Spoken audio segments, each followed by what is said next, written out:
तो दोस्तों आज मैं एक्सप्लेन करने वाला हूँ एक काफ़ी डिफरेंट तरह की फिल्म को जो कि अभी हाल ही में ही रिलीज हुई है। और सबसे बड़ी बात कि ये सच्ची घटना के ऊपर आधारित है जो कि सन 2000 में घटी थी। इस मूवी का नाम है Y2K जो कि एक American apocalyptic science fiction horror film है।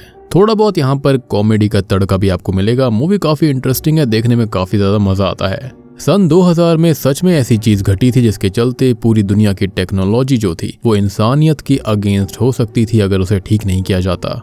और ये जो मूवी है ना वो A24 प्रोडक्शन हाउस की तरफ से है, तो आपको समझ में आ जाएगा कि मूवी कितनी बढ़िया होने वाली है। और दोस्तों मैंने हाल ही में ही स्क्विड गेम 2 को अच्छे से एक्सप्लेन कर दिया है। अगर आपने उसे नहीं देखा है जाकर देख लेना, उसका लिंक आपको नीचे डिस्क्रिप्शन पिन कमेंट में मिल जाएगा। तो चलिए अब बिना किसी देरी के चलते हैं सीधा वीडियो की तरफ। मूवी की शुरुआत होती है जहां पर हम इलाई नाम के एक हाई स्कूलर को देखते हैं। साल है 1999, 31 ऑफ दिसंबर। इलाई अपने फ्रेंड डैनी के घर पर जाता है जहां पर हमको ये पता चलता है कि इलाई की एक स्कूल क्रश भी है जिसका नाम लॉरा है और वो उससे बात करने में काफी हिचकिचाता रहता है। लेकिन कंप्यूटर के जरिए वो उससे मैसेजेस पर बात करता है लेकिन सामने वो ठीक से बोल नहीं पाता, काफी नर्वस हो जाता है। एंड इंट्रोवर्ट्स ऐसे ही होते हैं, वो फीलिंग्स को फेस टू फेस नहीं बोल सकते लेकिन हाँ मैसेजेस पर, कॉल्स वगैरह पर वो फिर भी ठीक से बात कर लेते हैं। खैर डैनी उसे ये कहता है कि उसे उससे बात करनी चाहिए लेकिन इतनी हिम्मत उसके अंदर कहाँ थी। जिसके बाद में वो एक VHS शॉप पर जाते हैं कुछ DVDs लेने के लिए। अब इस शॉप का ओनर उनका फ्रेंड होता है जिसका नाम गैरेट था। गैरेट उन्हें अंदर ले जाता है जहाँ पर वो न्यू ईयर की कुछ प्लानिंग कर रहे थे। खैर अब वहां से निकलने के बाद उन्हें कुछ बुली लड़के मिलते हैं जो कि उनको बुली करने लगते हैं, लेकिन उनसे पीछा छुड़वाकर वो जाते हैं ग्रोसरी स्टोर पर। अब थोड़ी देर के बाद में वहां पर लॉरा भी आ जाती है जिसको देखकर इलाई थोड़ा सा बेचैन सा हो जाता है। तब डैनी उससे बात करने के लिए फोर्स भी करता है। अब इलाई उससे बात करने जाता है और बात करते हुए वो काफी नर्वस हो रहा था। वो उससे उसके बॉयफ्रेंड जोनस के बारे में पूछने लगता है जहां से उसको पता चलता है कि उसका और जोनस का ब्रेकअप हो गया था। अब अंदर ही अंदर इलाई को काफी अच्छा महसूस हो रहा था क्योंकि उसके पास अब एक चांस था। यहाँ पर लॉरा उसको बताती है कि आज रात की न्यू ईयर पार्टी के लिए वो क्रिस के यहाँ पर जाएगी क्योंकि उसने पार्टी अरेंज कर रखी है। जिसके बाद में लॉरा और उसके दोस्त उस दुकान से अल्कोहल चुराकर भागने लगते हैं और इलाई को वो स्लो मोशन में जाती हुई दिखाई देती है जिससे पता चलता है कि वो उसे कितना ज्यादा पसंद करता है। जिसके बाद में वो लोग घर आ जाते हैं जहां पर डैनी इलाई को कावर्ड बुलाने लगता है क्योंकि उसने उससे ठीक से बात तक नहीं करी और वो बहुत ही ज्यादा नर्वस हो गया था। उसकी बातें सुनकर वो ट्रिगर हो जाता है और यहाँ पर वो ढेर सारी अल्कोहल पी लेता है और उसके साथ में डैनी भी दारू को पीने लगता है। जिसके बाद वो लोग चले जाते हैं क्रिस की पार्टी में जहाँ पर कई सारे लोग मौजूद थे। अब इलाई को वहां पर लॉरा मिल जाती है जिससे वो बात करने जाता है। वो उससे बात कर ही रहा था कि तभी क्रिस और उसका एक दोस्त वहां पर आ जाते हैं और वो लॉरा को अपने साथ ले जाने लगते हैं। और तभी वहां पर क्रिस इलाई से ये कहता है कि वो अपनी हद में रहे और लॉरा से बात ना करे, उससे दूर रहे। जिसके बाद में वो वहां से चला जाता है और इलाई जाता है डैनी के पास जो कि उन्हीं के स्कूल की एक लड़की के साथ खड़े होकर बातें कर रहा था और डैनी उसे देखकर अपने पास बुलाता है। अब यहाँ पर वो अपने फ्रेंड का ही मजाक उड़ाने लगता है उस लड़की को इम्प्रेस करने के लिए और ये देखकर इलाई को गुस्सा आ जाता है और वो वहां से जाने लगता है। खैर अब वो लॉरा को ढूंढने के लिए निकल चुका था लेकिन इसी बीच उसे एक कमरे के अंदर राली और एडन नाम के दो स्टूडेंट्स दिखाई देते हैं जो कि उसी के स्कूल के थे और वो दोनों वहां पर इंटीमेट हो रहे थे। खैर वो उनको इग्नोर करके आगे बढ़ता है और उसको लॉरा भी मिल जाती है लेकिन वो क्रिस के साथ थी और वो उसे किस कर रही थी। खैर अब ये देखकर उसे काफी बुरा लगता है कि तभी उसके पास डैनी आकर माफी मांगता है अपने गलत बर्ताव के लिए और यहाँ पर इलाई काफी दुखी सा लग रहा था। खैर इसी बीच वहां पर लाइट्स भी ब्लिंक होने लगती हैं। अब इसी बीच उन सबको राली की आवाज सुनाई देती है जो कि चिल्ला रही थी। अब क्रिस और बाकी लोग ऊपर चले जाते हैं उसे चेक करने के लिए लेकिन तब उन्हें एडन वहां पर खत्म मिलता है। साथ ही साथ राली भी वहीं पर बैठी हुई थी जो कि काफी डरी हुई थी। अब क्रिस जो होता है वो राली के ऊपर पूरा का पूरा इल्जाम लगा देता है कि उसी ने एडन को मारा है। अब डरी हुई राली को लॉरा संभालती है और राली ये कहती है कि वो दोनों बेड पर ही थे। अचानक से लाइट चली गई लेकिन जब लाइट आई तो उसको एडन इस हालत में मिला था। अब उनके बीच में बहस हो ही रही होती है कि तभी वहां पर एक टॉय कार आती है। वो सब उसे देख रहे होते हैं। वो टॉय कार असल में मॉडिफाइड थी जिसमें उस टॉय कार के दो हाथ भी थे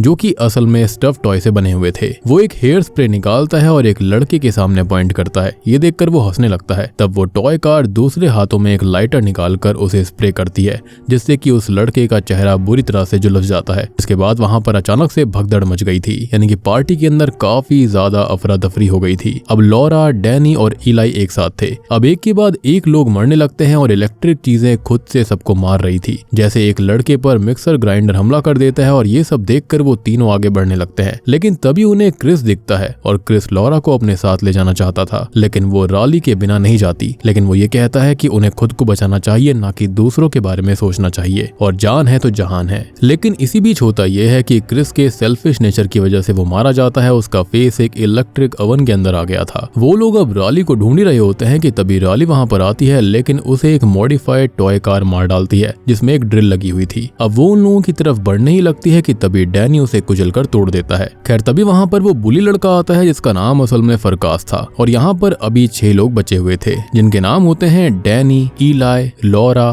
फरकास, और यहाँ पर 2 और लोग मौजूद थे जिनके नाम ऐश और सीजे होता है। वो लोग अब इस बारे में बात कर ही रहे थे कि आखिर वहां पर चल क्या रहा था। तभी उनमें से एक कहता है कि ये Y2K है। तो असल में ये Y2K है क्या? तो Y2K इशारा करता है ईयर 2000 को। इतना ही नहीं बल्कि यहाँ पर Y2K एक बग है, एक ऐसा बग जो कि कंप्यूटर को कंट्रोल करके पूरी इंसानियत को खत्म कर देगा, यानी कि AI वर्सेस इंसान, जिसमें इंसान मारा जाएगा। और वो लोग इसी बारे में बात कर रहे थे। तो ऐसा असल में भी हुआ था, जिसके बारे में हम मूवी के एंड में जरूर बात करेंगे। खैर इसके बाद वो लोग इस बारे में बात करने लगते हैं और उन्हें एक ऐसी जगह चाहिए थी जहाँ पर कोई भी इलेक्ट्रिक सामान ना रखा हो, और उसके लिए लॉरा उनको बताती है एक ओल्ड फैक्ट्री के बारे में जहाँ पर कोई भी इलेक्ट्रिक चीजें या फिर कंप्यूटर नहीं था, ना ही कोई इलेक्ट्रिसिटी वगैरह थी, यानी कि वो वहां पर सेफ रह सकते थे। अब तभी फरकास बीच में आ जाता है और वो सबसे बहस करने लगता है। डैनी और उसके बीच में काफी बहस हो गई थी। खैर यहाँ पर उन लोगों को जल्दी से जल्दी उस ओल्ड फैक्ट्री में पहुंचना था, इसलिए सभी स्केट बोर्ड और बाइसाइकिल लेकर आते हैं और फरकास अपने लिए स्केट शूज ले लेता है। वो लोग निकलने ही वाले थे, लेकिन डैनी अपना बैग लेने के लिए दरवाजे के पास जाता है, लेकिन एक रोबोटिक हैंड उसको पकड़ लेता है और स्टैब कर देता है। असल में ये एक ऐसा रोबोट था जो कि सारे के सारे इलेक्ट्रॉनिक चीजों से मिलकर बना हुआ था। अब डैनी यहाँ पर मरने ही वाला था और इलाई उसके पास आता है और उसे अपने साथ चलने के लिए कहता है, लेकिन डैनी का वक्त आ चुका था, उसका बचना मुश्किल था।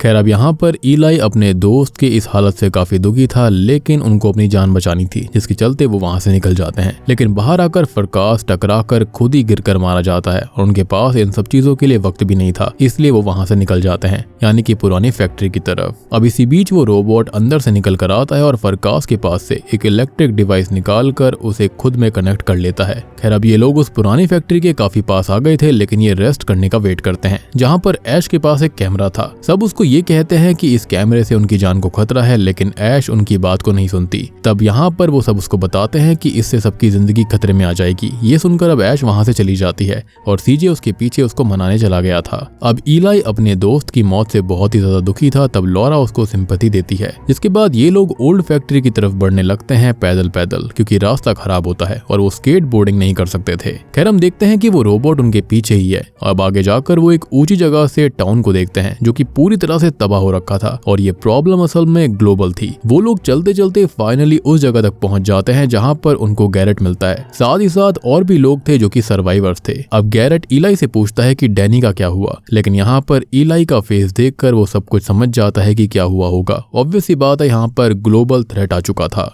एनीवेज वहीं पर जॉनस भी था और जॉनस को देखकर लॉरा उसे हक करती है, और ये देखकर इलाई को बिल्कुल अच्छा नहीं लगता, यानी कि उनका तो ब्रेकअप हो चुका था। खैर अब वो लोग बातें कर ही रहे थे कि तभी जॉनस को एक रोबोट बाहर दिखाई देता है। इसके बाद वो बाहर जाकर उस रोबोट को अंदर ले आता है। अब वो रोबोट असल में दूसरा रोबोट था जो कि उनको नुकसान नहीं पहुंचा रहा था। असल में उस रोबोट पर जो कंप्यूटर था वो इलाई का होता है। इलाई को एक आइडिया आता है कि लॉरा तो एक प्रोग्रामर थी, इसलिए इलाई उसे उस कंप्यूटर को हैक करने के लिए कहता है, और लॉरा इस बारे में श्योर नहीं थी कि वो ये कर सकती है या फिर नहीं, और वो उस रोबोट को बांध देते हैं। जिसके बाद में लॉरा अपना काम शुरू करती है और वो एक किल कोड बना रही थी ताकि वो इन सब को रोक पाए। दरअसल ये एक तरह का वायरस था जो कि सारे कंप्यूटर्स में फैल गया था, और यहाँ पर वो कंप्यूटर अपना प्लान उन सबको बताता है। वो ये कहता है कि इंसानों ने इंटरनेट बनाया ताकि वो अपना काम कर पाएं, लेकिन कई लोगों ने इसका गलत भी इस्तेमाल किया। लेकिन अब वो इंसानों को उनकी असली जगह बताएंगे। वो उन सब इंसानों को अपने काम के हिसाब से कंट्रोल करेंगे एक चिप की मदद से, और इससे वो और स्ट्रांग हो जाएंगे और धीरे धीरे सारे इलेक्ट्रॉनिक चीजों को वो कंट्रोल में कर लेंगे, यानी कि खुद में ही मिला लेंगे।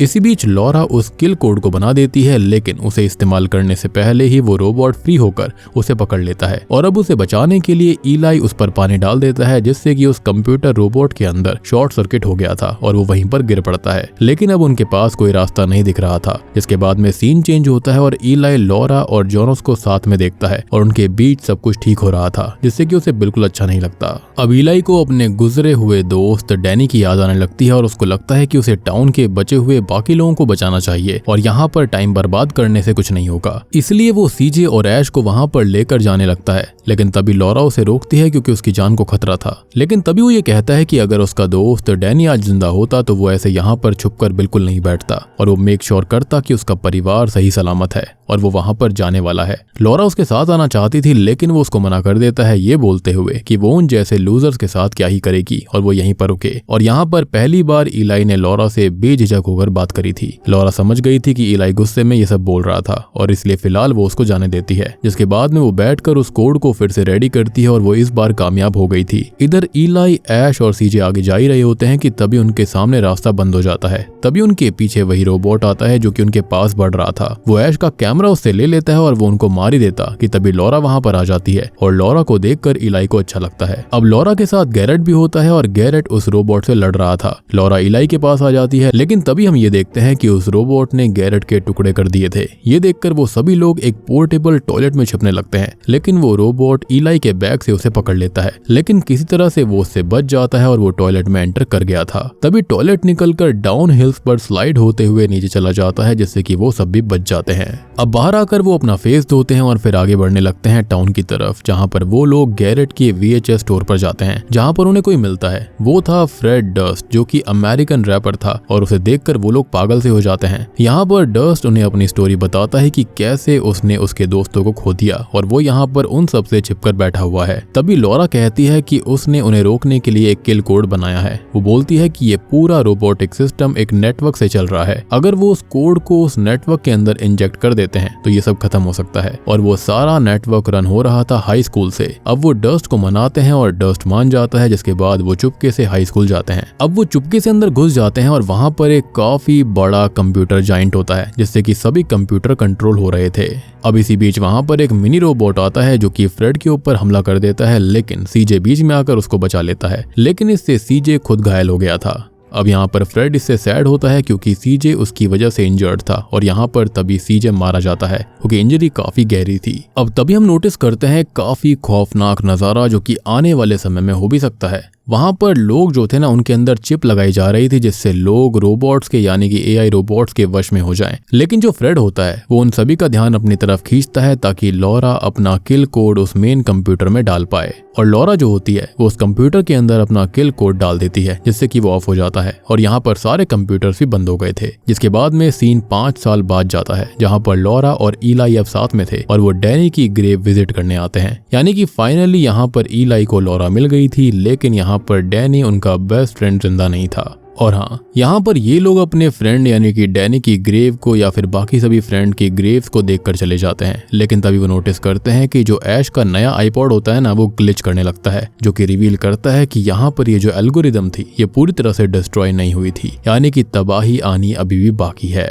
और बूम, इसी के साथ में Y2K मूवी यहीं पर खत्म हो जाती है। तो दोस्तों ये थी Y2K फिल्म की कहानी। और यहाँ पर असल में Y2K था क्या? तो Y2K एक कंप्यूटर बग था जिसे मिलेनियम बग भी कहा जाता है और ये असली में एक कंप्यूटर फ्लॉ था जिससे ईयर 2000 की शुरुआत में ढेर सारी दिक्कतें हो सकती थी। और अगर इस बग को फिक्स नहीं किया जाता तो दुनिया भर के कंप्यूटर, सॉफ्टवेयर, कम्युनिकेशन वगैरह मैल फंक्शन कर जाते। जितने भी बिजनेसेस थे, रिकॉर्ड थे, बैंकिंग रिकॉर्ड वगैरह सब कुछ बर्बाद हो जाते। और ये जब लोगों को पता चला तो कई लोग घबरा गए थे क्योंकि कईयों के काम कंप्यूटर से चलते थे। और इसलिए कुछ हार्डवेयर कंपनीज और गवर्नमेंट सॉफ्टवेयर कंपनीज ने मिलकर इस प्रॉब्लम को सॉल्व किया था। और यहाँ पर जो Y2K है वो ईयर 2000 को दर्शाता है, यानी कि वो बग जो कि सन 2000 में आया था। बाकी अगर आप इसके बारे में और जानना चाहते हैं तो मैं विकिपीडिया का लिंक आपको नीचे पिन कमेंट में दे दूंगा। ये काफी फैसिनेटिंग टॉपिक है, आप जाकर जरूर रीड करिएगा। बाकी यहाँ पर इसको एक फिक्शन की तरह बनाया गया है कि अगर ये बग सच में रिलीज हो जाता या फिर ये आगे बढ़ जाता तो क्या क्या हो सकता था, कैसी कैसी तबाही हो सकती थी। बेसिकली एक फिक्शन है, जैसे कि टर्मिनेटर मूवी थी बिल्कुल उसी तरह से।